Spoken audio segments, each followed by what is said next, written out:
Welcome, Greek U Nation, to episode number 291 of the Fraternity Foodie Podcast. I'm your host, Mike Eilon, CEO of Greek University. I'm a speaker and a two-time author. Our second book is called From Letters to Leaders, Redefining New Member Education and Leveraging Belonging to Eliminate Hazing. So go and pick up that book today on Amazon.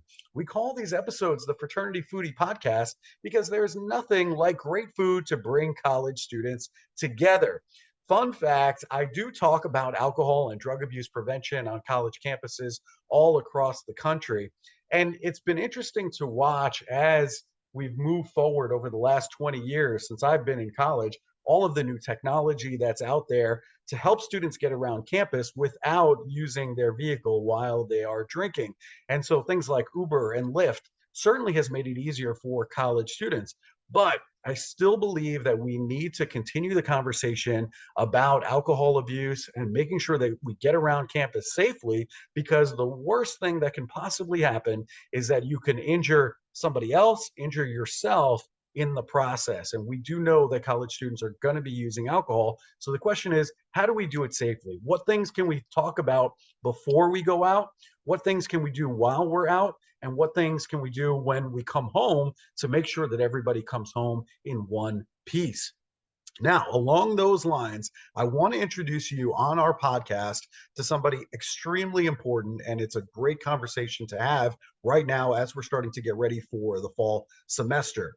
Our next guest is a professional actor with a promising career. His name is Cesar Perez, who was on a meteoric rise until a drunk driver slammed into his car head on. He coded on the paramedics more than once on the way to the hospital and coded again when he arrived at the hospital. It's a miracle he even survived. Still, he wouldn't have called it miraculous at the time. In one devastating blow, all of his dreams had been ripped away. A severe brain injury had left him almost entirely incapacitated. His right arm was paralyzed. His femur had snapped in two. His face was shattered. He spent months learning how to breathe, eat, walk, and talk all over again. In the midst of it all, his girlfriend left him, the same girlfriend he had been on the way to see that fateful night. But life, ultimately, is a gift, fragile, firm, and beautiful. Throughout the course of Cesar's long and often torturous recovery, Chase the Light shines with courage, grace, and the resilience of the human spirit, reminding us that every life has meaning and every soul has a purpose, always, even in our darkest moments. Welcome to the show, Cesar. No, thank you for having me. Hey, man, listen, it's a pleasure and it's an honor to have you on the show, because I think it's important to talk about your story, especially as students are getting ready to the fall. We know that there's going to be social events that are going to be coming right around the corner. And so it's important to have these conversations to make sure that everybody's safe. We want people to have a good time, but we've got to do it safely. I think that's the most critical thing. Now, let's go back to your days at college. I know you went to Georgia Southern University for your undergraduate experience. Our listeners are wondering, why'd you choose Georgia Southern? Yeah, no, Georgia Southern. So I had applied to different places, but they were the first ones to reach back to me and confirm that I was accepted. And then I got offered it was a full ride. It was a 1906 scholarship. So immediately I was like, well, that's a full ride. I'm gonna go there. And it was close to home. So, as we were growing up, we weren't all that well off. So I was like, full ride, that's where I'm going to go. Makes total sense to me. I'm actually looking at college campuses with my kids now.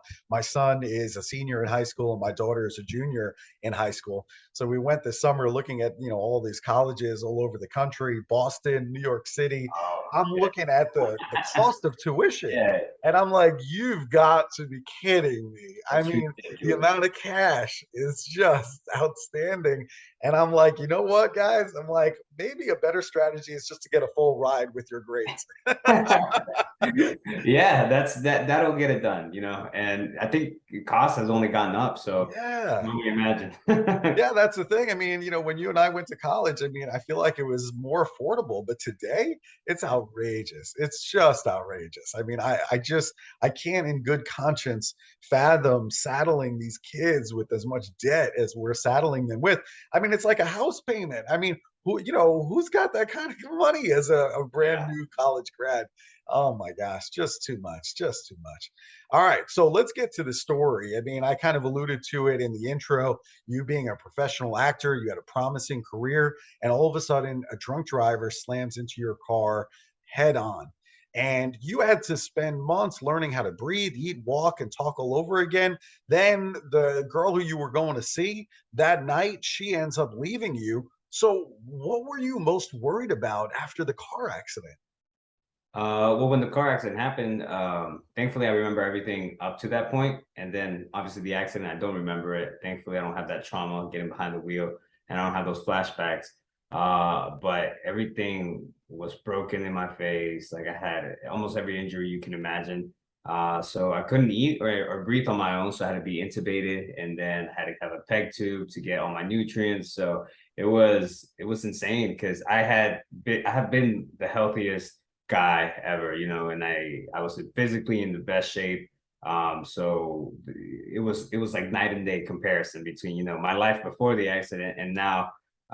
Like I say in the book, if life had a reset button, somehow I pressed it and my mom had like a newborn child with her, because I needed every help, every possible. Wow, man, oh man. I mean, that had to be really frustrating for you, just being as healthy as you were before the car accident and doing everything on your own. And now suddenly you're dependent on, other people to take care of you and to do basic functions. I mean, that's like a really just humbling position to be in all of a sudden. Yeah, it was both. I mean, at first it was all anger, like anger against, obviously life, God, everything that had happened. Because the ever looming question, like, why me? Why did I have to be on the back end of, what this truck driver was doing on the road? And then, yeah, being independent, I was as independent as I could be. My life was only going up. My career was taking off. So being dependent and not being able to tie my own shoe by myself, needing help to go to the restroom on my own, I couldn't even breathe. I couldn't sleep laying down, I had to be seated. So it was, I mean, even now looking back at it, I'm like, wow, I really did go through all that.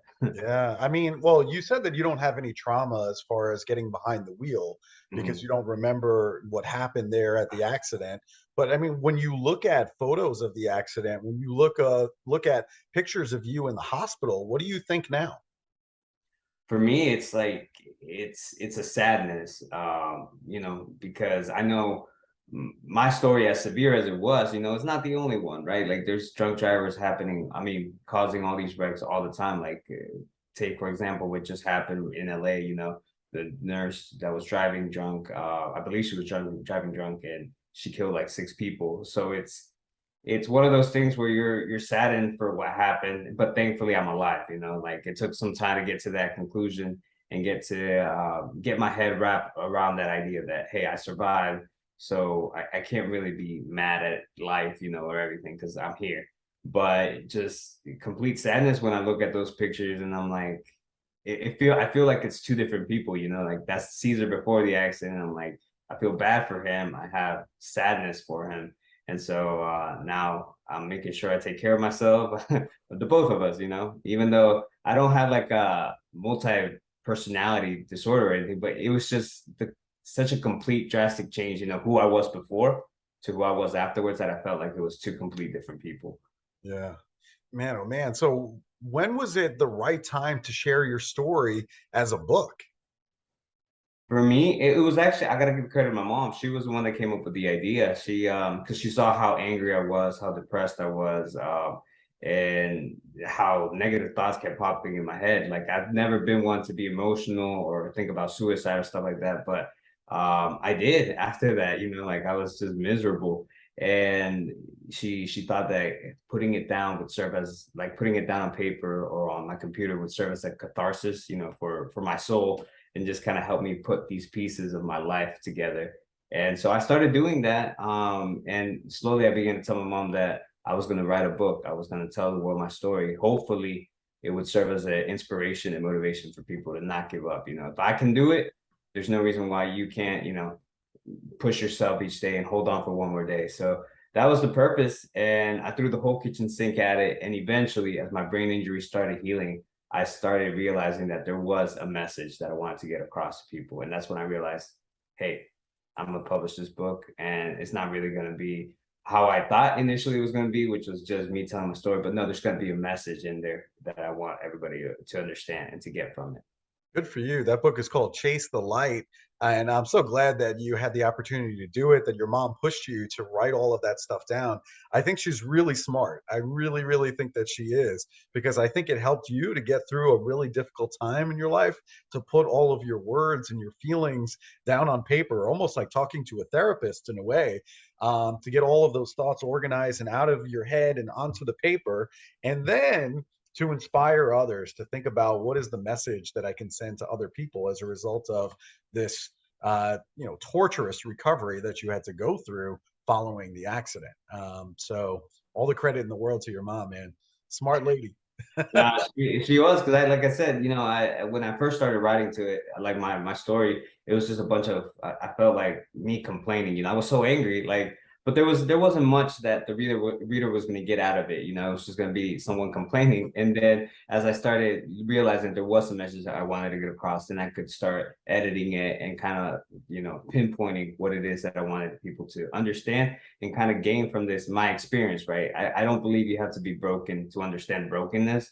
So like I hope people can see my trials and my journey, and in a way I can guide them to help them find their own light, to help them hold on for one more day.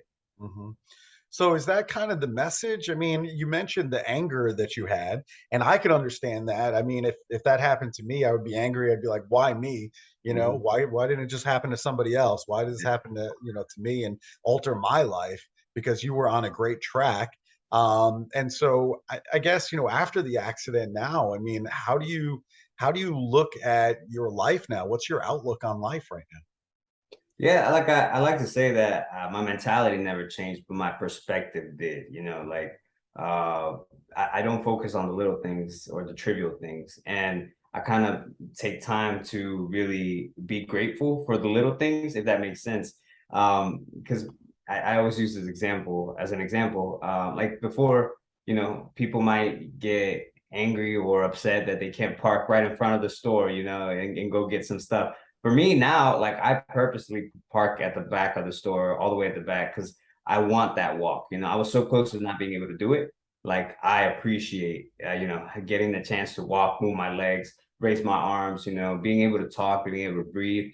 It's those little things that mean the most to me now. And then the little things now, they really don't bother me. Like nothing breaks me, and that's why it's the gruesome art of becoming unbreakable, because I'm ready for anything, and I know I can withstand anything. Obviously not physically, but I'm saying like I can withstand anything that life throws at me, because I've been through literally hell, so I can make it out. Yeah. I think we need to be more grateful. I think you hit the nail on the head. I mean, we're college graduates, and people going to college. That's a huge luxury. I mean, when you think about all the people on the planet, how many of them get the opportunity to go to college, to be at an institution of higher learning, and we have to be grateful. We have to pay it back. We have to help our community. Like these are all things that I think are part of who we need to be, is to not only move ourselves forward, but move our entire community forward. I think we have that obligation to help other people and to be grateful for all of those little things, because you and I both know that there are people around the world right now that don't have what we have right now. Yeah. I mean, here we are talking on the internet, right? I mean, that means we have an internet connection. That means we have electricity. That means that, the sun is shining outside and there's no wars that are going on outside of our home right now, right? I mean, when you think about all of that, I mean, we're so fortunate.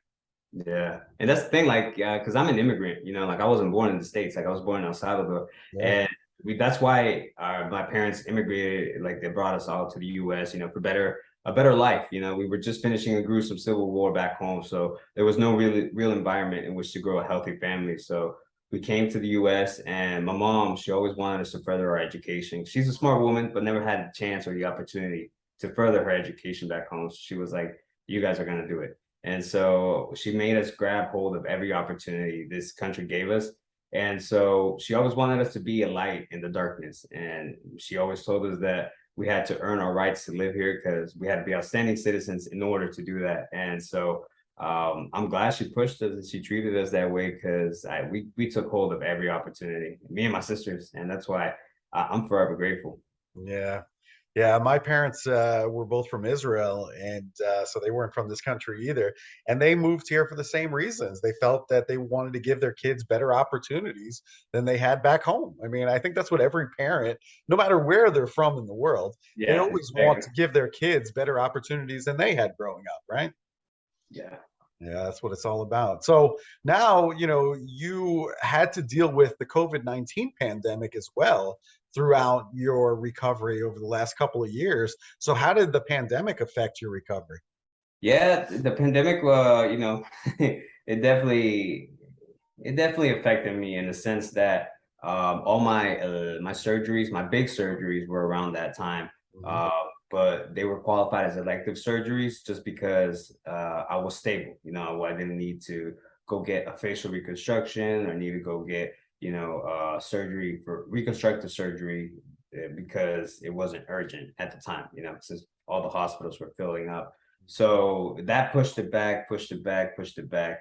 And rather than get upset, like honestly, I was grateful because I never got COVID during that time and I wasn't in the hospital. Like I realized my hospital bed would be of better use to someone, that was really struggling. Mhm. So I was patient and I focused, and this is kind of like another message in the book. I focused on what was in my control, So like strengthening my legs, going to the gym again, working out, making sure I'm studying, making sure I'm reading, boosting my portfolio, things that were in my control. I made sure I hit every day because I was like, when the time comes, the surgeries will happen, and I'll be ready for that.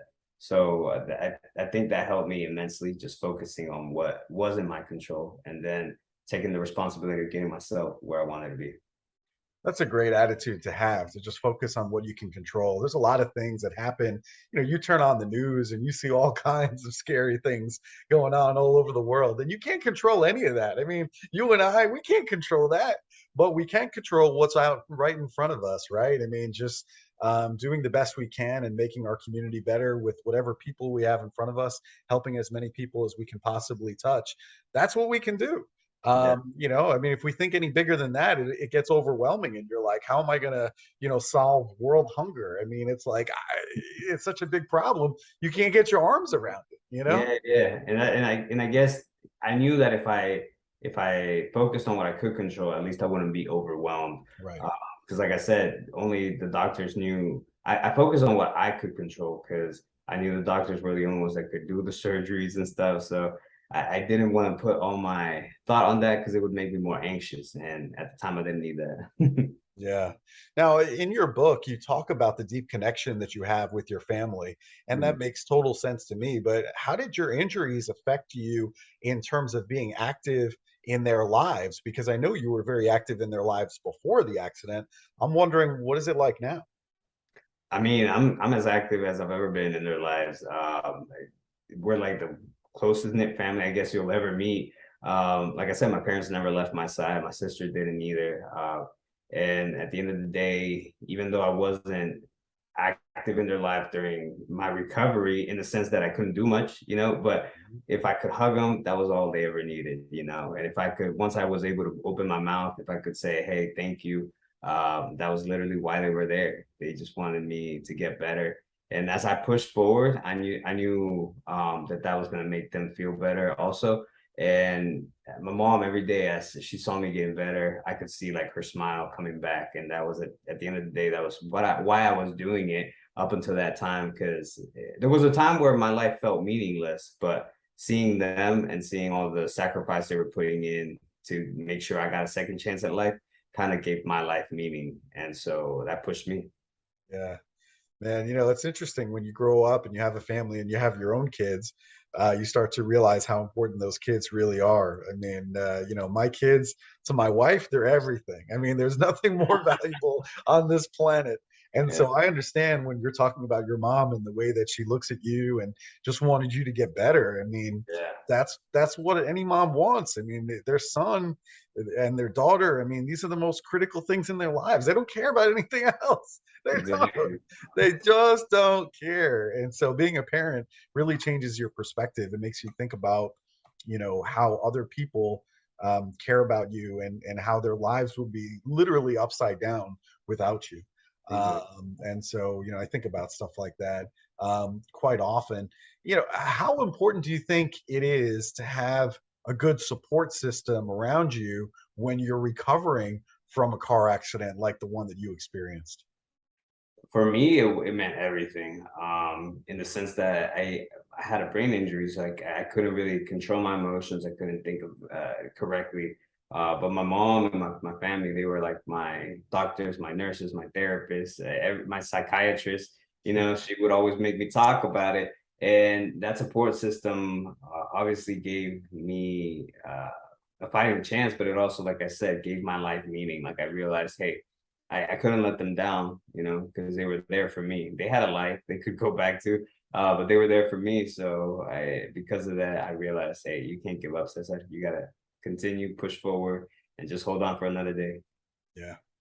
That's really good. I'm so glad that you're kind of on the other side of it now, that you've been through that and you're sharing your story. What do you want to tell college students who are listening right now about drinking while, driving, I should say, while they're intoxicated? What do you want to tell them about that? Yeah, I mean, for me, because my family, well, my parents don't drink. They've never have, so like it's not something that was in our family. But ever since I was in college, like I've never been opposed, to drink, having a good time, whatever, and that's fine. Anybody can do it. Just don't lose control. Be responsible. I mean, at the end of the day, you got to make it home too. You want to make it home to your family, your spouse, whoever it is, and you don't want to ruin your life, because even if you ruin that other person's life, whoever you hit, whoever you get in an accident with, you're going to be ruining yours too. And that's exactly what I told the drunk driver who hit me on his criminal trial. I was able to talk to him, and it was an emotional roller coaster seeing him, but I told him that he didn't just ruin my life, he ruined his, because he told me crying that he had two daughters. And I was like, then why get on the road drunk? That was my question to him. And thankfully, I finally said my piece. Yeah. I mean, did he ever give you any answers as to why he did it? I mean, did he ever give you a response or no? No, because all I wanted to say, well, I asked him why, but then I broke down and started crying. But my mom asked him, she had pictures of me before the accident, and she threw them on the table, and she asked him, how do you give that back to me? You can't.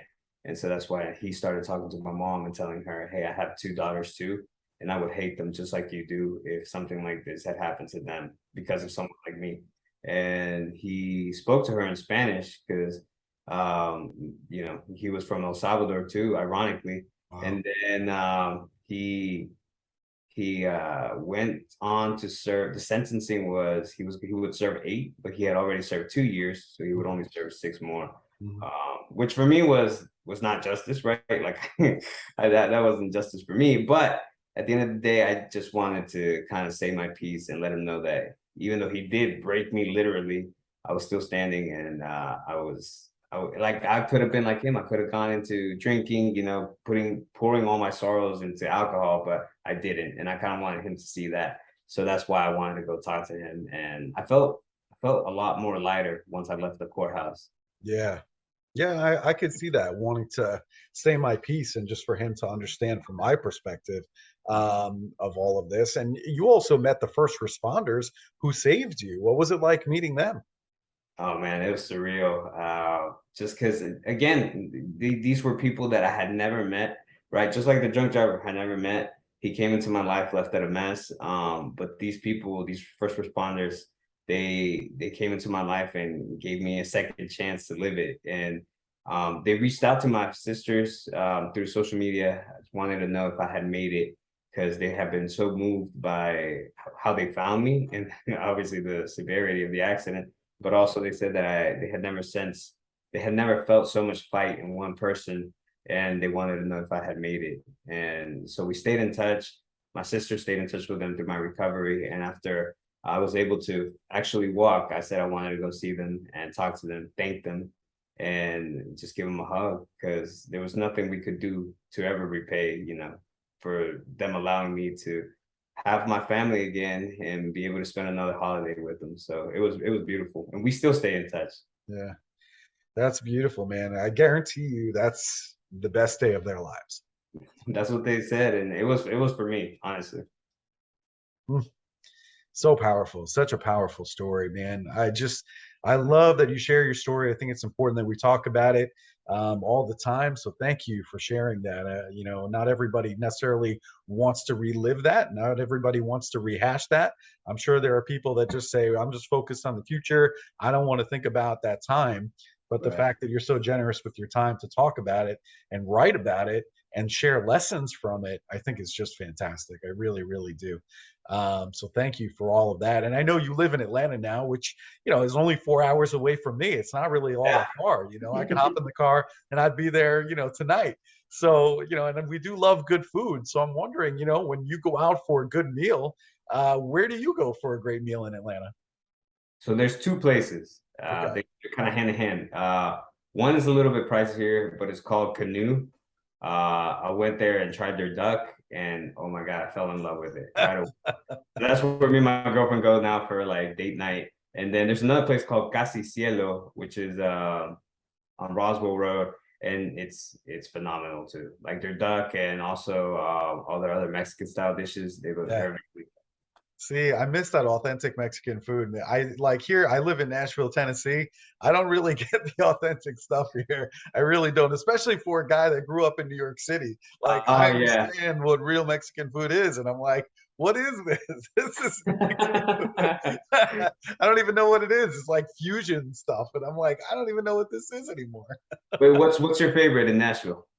Man, well, I mean, if I'm see, I don't even bother. Like, I go for stuff that I know is good. For example, I'm not going to get pizza in Nashville, even though I love pizza, because the only place to get it is in New York City. Same Yeah. with bagels. Like, I can't eat it here. It's an imposter. I go to New York City for that. So in Nashville, I'm eating Nashville hot chicken or barbecue. Either one of those, that's the real deal. That's what I go That's for in really good. Nashville where I'm living, because the barbecue is incredible. I happen to like Martin's barbecue.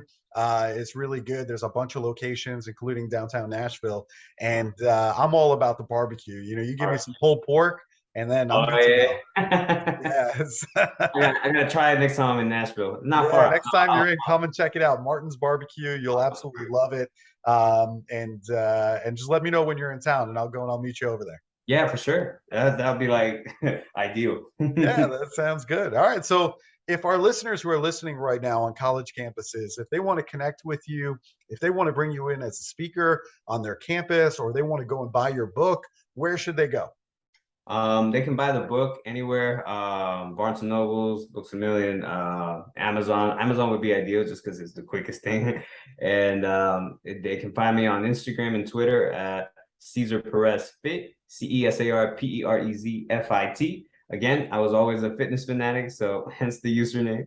And yeah, feel free to hit me up, guys.